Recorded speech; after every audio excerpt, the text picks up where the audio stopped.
The host of the NHL on TSN is, of course, Mr. James Duthie. James is in town tonight promoting his brand new book, as well signing autographs over at West Edmonton Mall, the chapter's location. Mr. Duthie on the show now. Hey, James, how are you? Jeremy, how you doing, buddy? Hey, not too bad. Thanks a lot for doing this. Let's talk about your brand new book. Well, it is called The Guy on the Left, and that refers to, I was at a hockey tournament a few years ago with my kid, and some woman kept looking at me all night saying, I know you.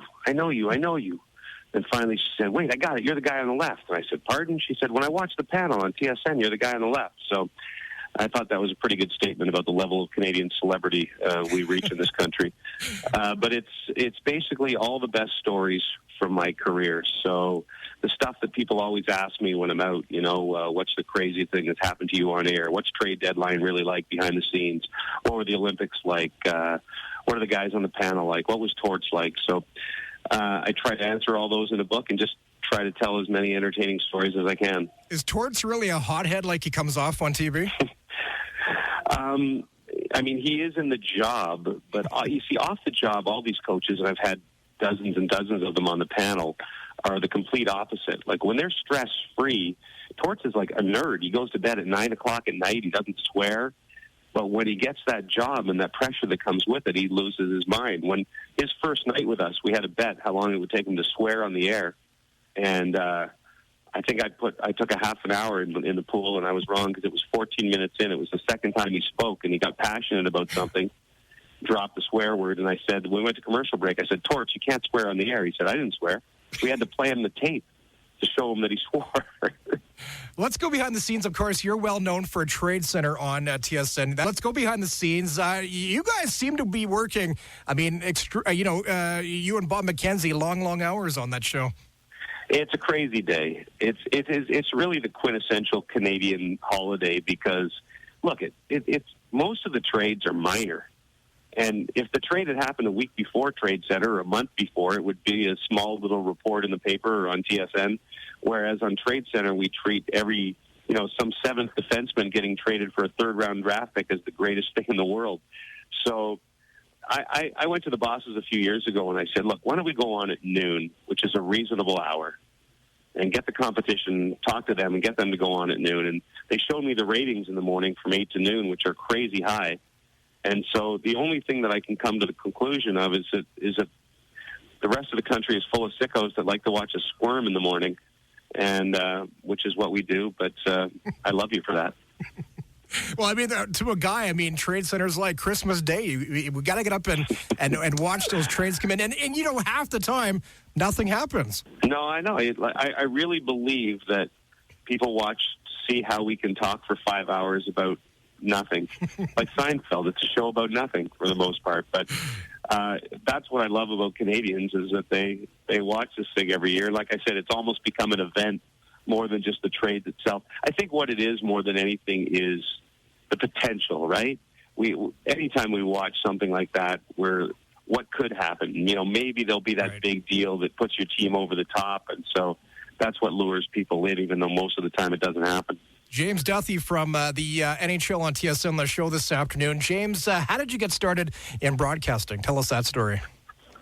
So I did journalism, and the one sport way back in the day, I wanted to be an athlete like everybody else, and I was a decent football player. That's the one school that recruited me at university was McGill to play football, and the last second I had this sort of come to Jesus moment where I said, I'm going to go to McGill and be a gym teacher, and which would have been fine, but I'd like to do something else. So I took journalism and I did news, fires, and politics and all those silly things for a few years, and then I got a chance in sports and worked my way up and got to TSN, and it's really I've been incredibly lucky to do the things I've gotten to do.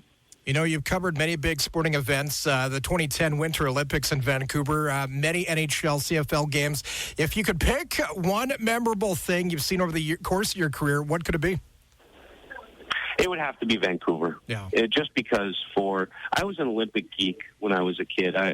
From the time the 76 Olympics were on in Montreal, I just watched every second of it. Even those stupid sports like race walking, which none of us would ever watch except during the Olympics, I watched and was enthralled with. And so to get the chance to do the Olympics in your home country and to have it go the way it went so many gold medals, and I was probably 30 feet away from when Crosby scored the goal on that finishing Sunday. I just felt, look, Jeremy, I'm just a schmuck from like suburban Ottawa, and for me to get to host those games, I think was a once in a lifetime. We had Gord Miller on the show a couple weeks ago, and God, I'm sorry. Well, we were talking about, he was the play-by-play guy for the gold medal game against Canada when Canada won the gold there, and he said, basically that was, I think, the biggest highlight of his career. Yeah, anybody who took part in those Olympic Games, I think in any way, I think would probably answer the same thing. It was. I know the way the country felt, but to be there in the streets of Vancouver was just a vibe that, we're very polite Canadians, very conservative people. And for those couple of weeks, I don't know, there was just this bursting and there was a swagger, I think, to all of us that was unforgettable. You're an Ottawa boy, and of course the Redblacks are facing my Eskimos this Sunday in Winnipeg. Who are you picking? I got to pick the Eskimos. Although come Sunday on TV, if everybody picks the Eskimos, I might pick the Redblacks just for the sake of good television. But I think the Redblacks, the problem the Redblacks are going to have, besides the fact that the Eskimos are really, really good, is that was almost their Grey Cup on Sunday.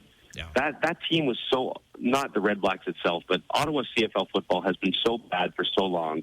They killed two franchises. I went to games for 22 years. And we had one 9-9 season. That was like the dynasty year.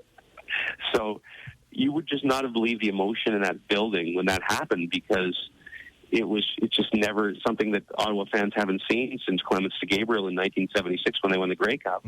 Like 30 years of futility. And so I think they celebrated that one almost like it was their Grey Cup. So it's going to be a challenge for them to get back up for this one against a really, really good Eskimos team. So, I think they definitely have a chance. But they're going to have some. The Eskimos are going to have to turn the ball over 2 or 3 times. There's going to have to be a couple of ridiculously big plays for the Redblacks, I think, for them to win it. And Mike Riley, he's been amazing this season. Really good. He's good, and he's just a solid guy. He's the exact type of guy you want as your quarterback. Tough as nails, really solid. I don't know if you saw the interview that Matt Dunnigan did with him before the Stamps game, but I loved that he said, you know what? Sometimes the big brother beats up the little brother for a few years, and then all of a sudden the little brother grows up and it's his time, and I think that's the way he felt and the way the Eskimos felt for that game. He's got one of the weirder releases I've seen. Like, he doesn't cock his arm back hardly at all, but he delivers the football. So I think he's the perfect leader for a football team. James, can't let you go without asking you about the Oilers. We're about a quarter way in the NHL season. Your thoughts of them? Disappointing. Again. Not unpredictable. I think when McDavid went out, that definitely was a blow. And I just think when you finish as ridiculously poorly as they had last year, you can't expect it to just suddenly you're a contender. It just doesn't happen overnight. I still think they're going to get there eventually. I know everyone in Edmonton's sick of hearing that, because every time we talk about the Oilers, we're like, yeah, they're 2 years away. Well, we've been saying that for about 6 years now. And that's if they somehow get in the lottery and win Austin Matthews, who's this sensational kid who's playing in Switzerland, I think there's going to be a revolt by every other city in the National Hockey League, because I think everyone's sick of the Oilers winning draft lotteries except folks in Edmonton. I'm sure the folks in Edmonton are sick of being in the draft lottery.